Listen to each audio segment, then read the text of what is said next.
Hello students, welcome to my YouTube channel English with Vinod.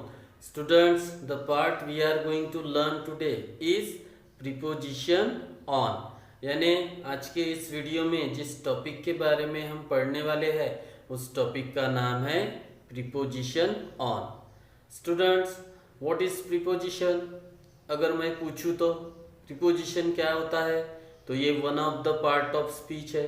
जैसा कि मैंने पिछले वीडियो में बताया था कि part of speech is the most important part in English. Means without part of speech English is nothing. If there is no part of speech English has no value. अगर part of speech है तो English है, क्योंकि English all depends on part of speech. अगर आपको part of speech समझ में आ गया तो आप अच्छे से इंग्लिश समझ सकते हो और पढ़ भी सकते हो. ओके स्टूडेंट्स, तो प्रीपोजिशन ये one of the part of speech है. कितने पार्ट ऑफ स्पीच है? 8. जैसा कि मैंने पिछले वीडियो में भी बताया था. Noun, pronoun, verb, adjective, adverb, conjunction, preposition and interjection.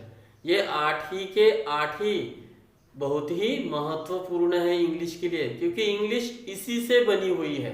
तो इसलिए हमें पार्ट ऑफ स्पीच अच्छे से लर्न करना होता है, अच्छे से समझना होता है. ओके स्टूडेंट्स, तो प्रीपोजिशन आज हम कौन सा पढ़ने वाले हैं? On. Let me tell you about preposition. There are about 100 prepositions in English, and remember, without preposition we cannot make a sentence. Means mostly in sentences we see prepositions. यानी ज्यादा से ज्यादा सेंटेंस में हम किसको देखते हैं? प्रीपोजिशंस को देखते हैं. तो इसलिए हर एक प्रीपोजिशन आपको अच्छे से आना चाहिए ताकि आप सेंटेंस में उसको यूज कर सके. ओके स्टूडेंट्स, तो आज हम प्रीपोजिशन ऑन के बारे में पढ़ेंगे. ऑन कहाँ कहाँ यूज होता है. अगर आपने ये वीडियो देख ली तो आपका ऑन के ऊपर का डाउट क्लियर हो जाएगा. यानी ऑन क्या होता है ये तो पता चल गया आपको. ऑन प्रीपोजिशन है, लेकिन what is the use of on in English. English में ऑन का यूज क्या है ये मालूम करना है ना. तो आज के इस वीडियो में हम वही पढ़ने वाले हैं. ओके स्टूडेंट्स, तो वीडियो लास्ट तक जरूर देखें.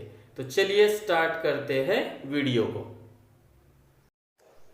And here is the first use of on. You can see here. Let's see what is it. It is used with days and dates. तो हमारा ये पहला यूज क्या कहता है students? What does it mean? It means it is used with days and dates. मतलब हम on का यूज किसके साथ करते हैं?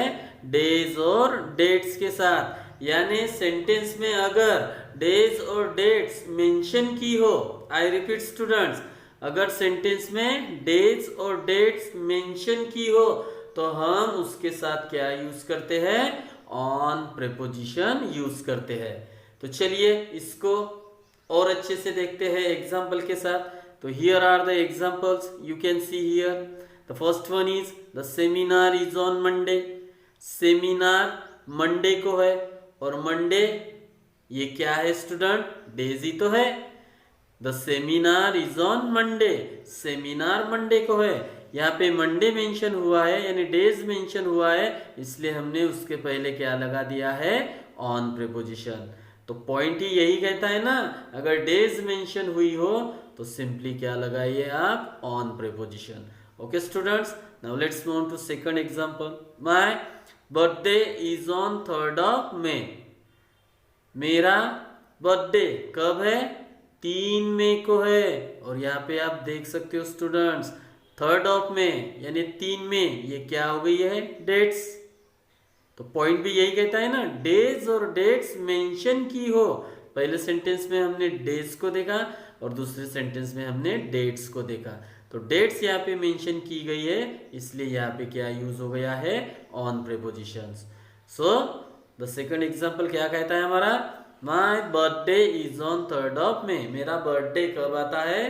तो 3 मई को आता है, और 3 मई ये क्या है? डेट्स है. Third example, the function is on Sunday.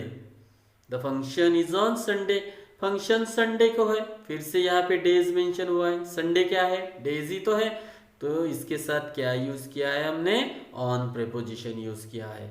Okay students, तो हमारा पहला यूज क्या कहता है, तो प्रेपोजिशन ऑन किसके साथ यूज होता है, डेज और डेट्स के साथ, यानी सेंटेंस में डेज और डेट्स मेंशन होनी चाहिए। ओके स्टूडेंट्स, तो ये रहा हमारा पहला use. Now let's move on to our second use, and here is the second use of on, and what is it, it is used to indicate a surface of something. What is the second use of on?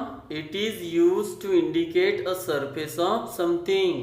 अभी ये surface of something क्या होता है, surface जो होता है students वो ऊपर का भाग होता है किसी भी चीज का, something यानी यहाँ पे क्या हो गया है, कोई भी चीज, और उस चीज का ऊपर का जो पार्ट होता है उसे ही हम क्या कहते हैं, सरफेस कहते हैं। ओके स्टूडेंट्स, और एक बात मैं आपको यहाँ पे बता दूं कि ऑन का जो मीनिंग होता है, यानी किस मीनिंग के साथ हम ऑन को यूज करते हैं, तो वो मीनिंग है पर। यहाँ पे आप देख सकते हो, यानी ऑन का जो मीनिंग होता है वो क्या है, पर होता है। और यहाँ पे हमें इसी मीनिंग से रिलेटेड सेंटेंस देखने हैं, यानी पर भी आता हो और सरफेस ऑफ समथिंग भी आता हो। ओके स्टूडेंट, ऑन का मीनिंग ही पर है, ये आपको याद ही रखना है, पर। ओके स्टूडेंट, तो चलिए इसको एग्जाम्पल के साथ और अच्छे से देखते हैं। तो ये है वो 3 एग्जाम्पल्स यहाँ पे मैंने लिखे हुए हैं। पहला है the book is on the table, यानी बुक कहाँ पर है, टेबल पर है, यानी टेबल की सतह, टेबल का जो सरफेस है, हम टेबल के ऊपर ही कुछ रखेंगे ना, तो जो ऊपर का पार्ट है, मैंने पहले ही बोला है, वो क्या होता है, सरफेस। और स्टूडेंट्स यहाँ पे डिस्टेंस नहीं होता है, दो वो चीजें स्टिक होनी चाहिए, यानी एक दूसरे से लग के होनी चाहिए।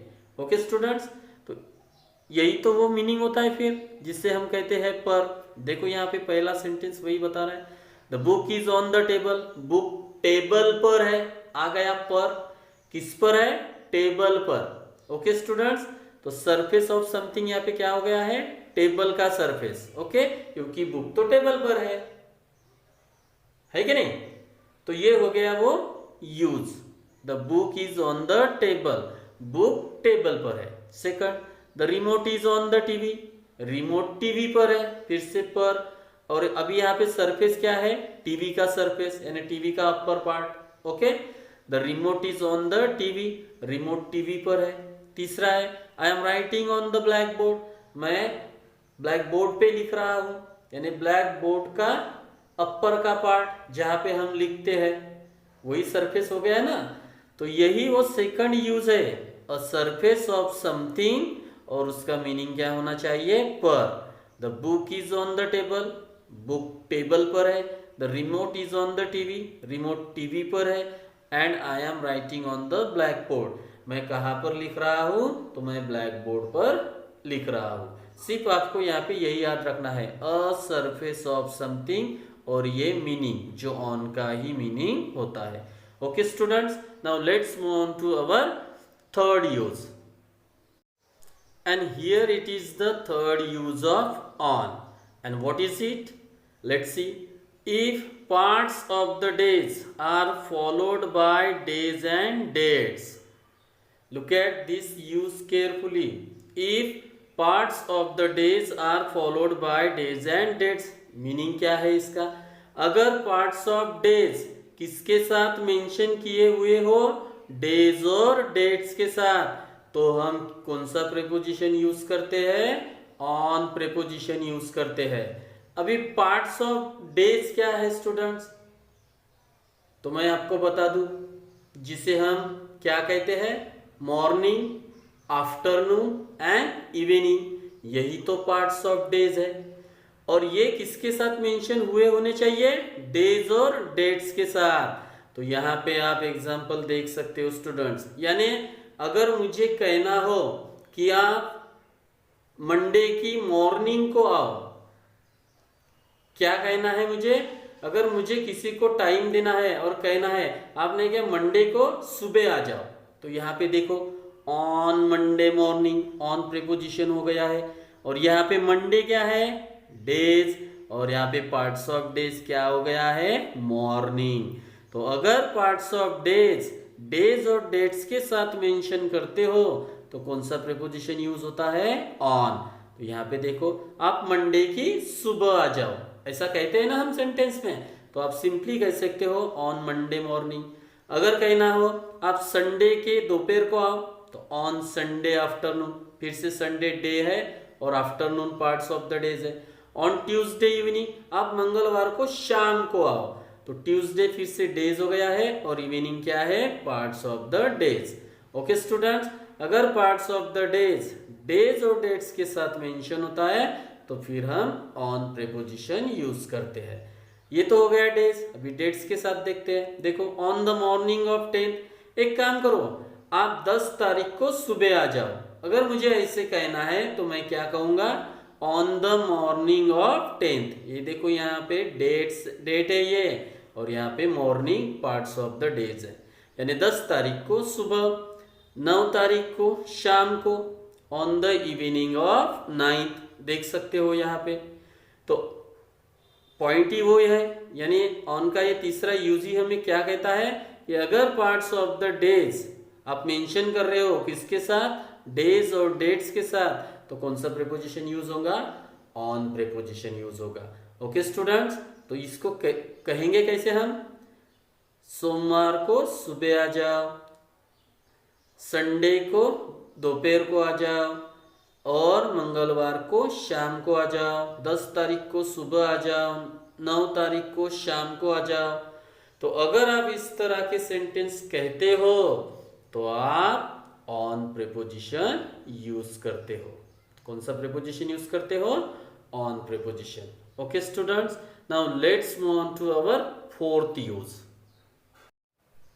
And here is the fourth use of on preposition. And what is it? It is used to indicate a device or machine such as phone, TV, computer, etc.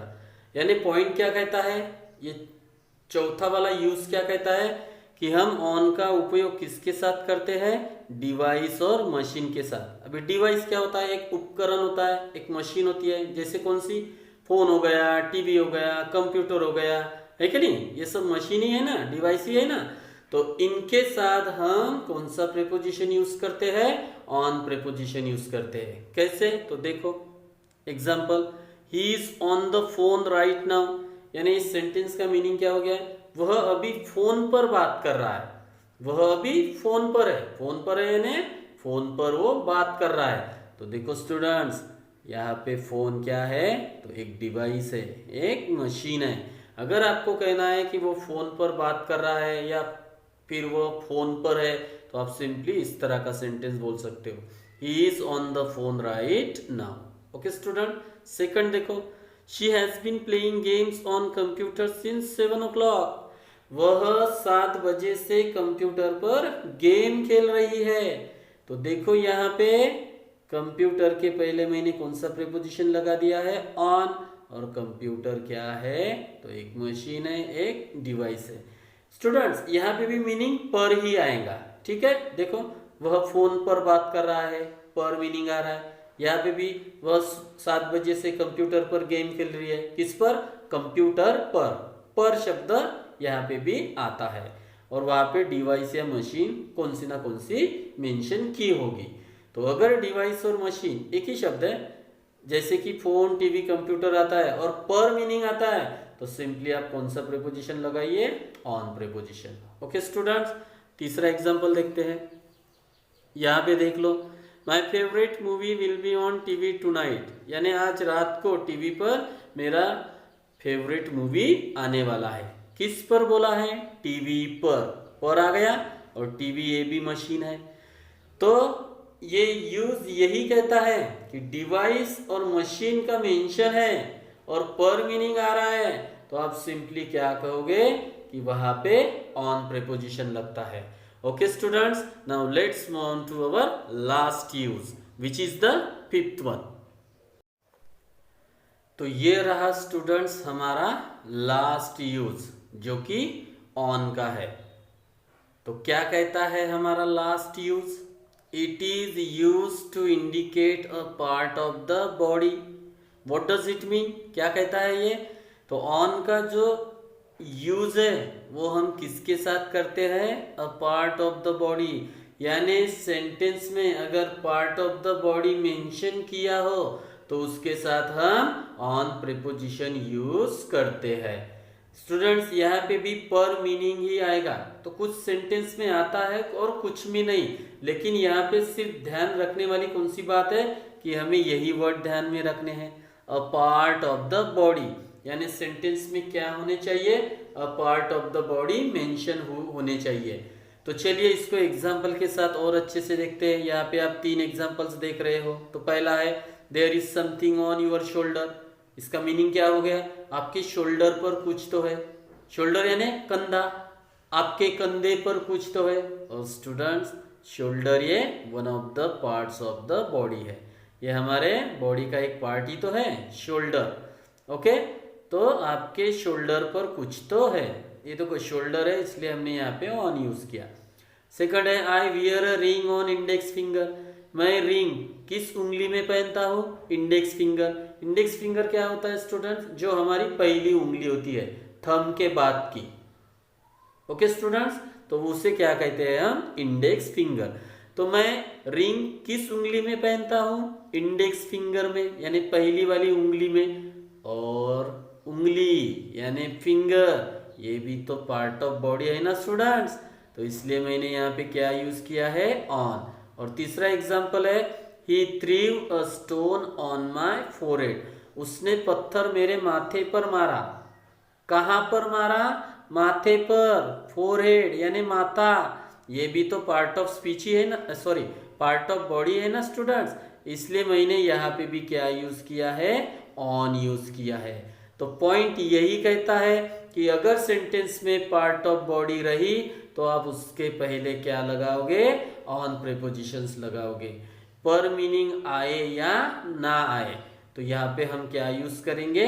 On. Okay students, तो हमने on के पास use देखे। पहला वाला कौन सा था कि हम डेज और डेट्स के साथ मेंशन करते हैं। दूसरा वाला अ सरफेस ऑफ समथिंग, मीनिंग क्या होना चाहिए? पर। तीसरा वाला पार्ट्स ऑफ डेज के साथ, जहां पर डेज और डेट्स मेंशन की होनी चाहिए। चौथा वाला यूज कौन सा यूज किया हमने? डिवाइस और मशीन के साथ, वहां पर भी पर मीनिंग ही आएगा।